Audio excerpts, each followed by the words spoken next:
Hi everyone, welcome to the Secrets of the Viz, where we dive deep into the heart of Tableau Public's Viz of the Day.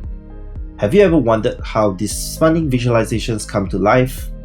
I'll be peeling back the layers and recreating some of the unique techniques behind these creations. Join me as we explore, learn, and get inspired together. Don't forget to subscribe, follow for more tips, and nominate a Viz of the Day you're interested to see decoded. Let's get down to unlocking the secrets of the Viz.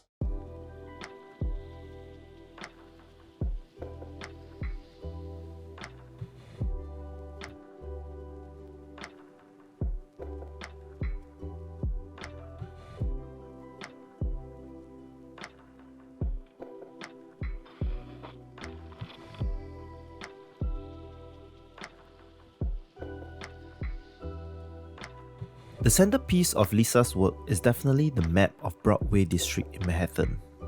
As there's no way of drawing map polygons in Tableau, she has incorporated the use of an external tool called Mapbox.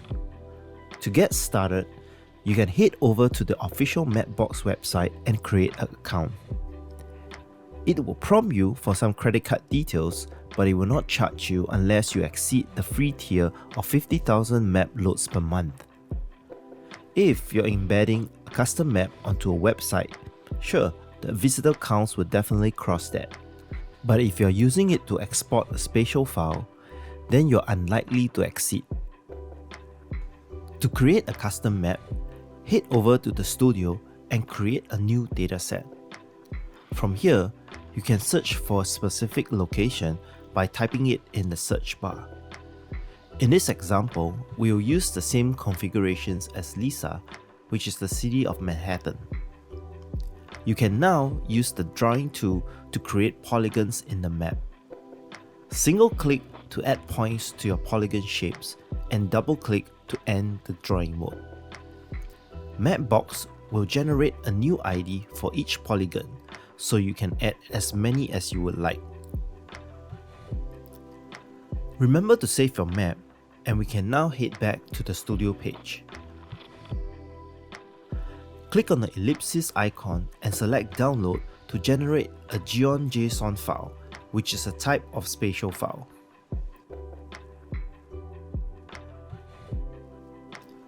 Now head over to Tableau and connect to that file. Drag the file over to the data source canvas and you should be able to see the file structure. Double-click on a geometry measure, which contains all the polygons we have drawn earlier on. Drag the ID into color and you'll be able to granularize each polygon. You can further customize how your map looks like by cycling through the different background maps that Tableau provide. Alternatively, you can design a tileset over at Mapbox and add the API-generated URL into the Add Mapbox option. The second cool thing that Lisa did was this easy-to-understand box plot variant. She kept the detailed distribution spread via the tooltips in Viz and simplified it so you could still see the range. So let's recreate this wonderful thing. One quick tip here.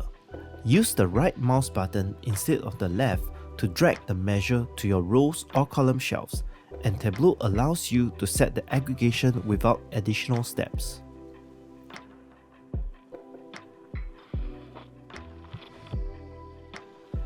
Set it to medium and change the visualization type to gun bar.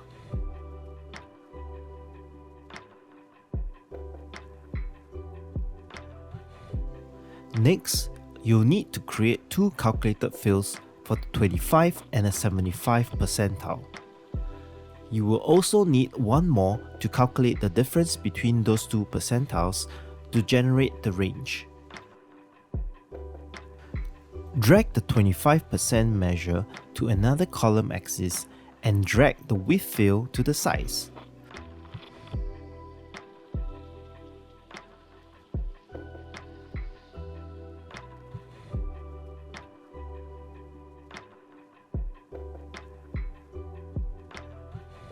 Now set it to a dual axis, synchronize, and after a few tweaks, you get to where Lisa had it.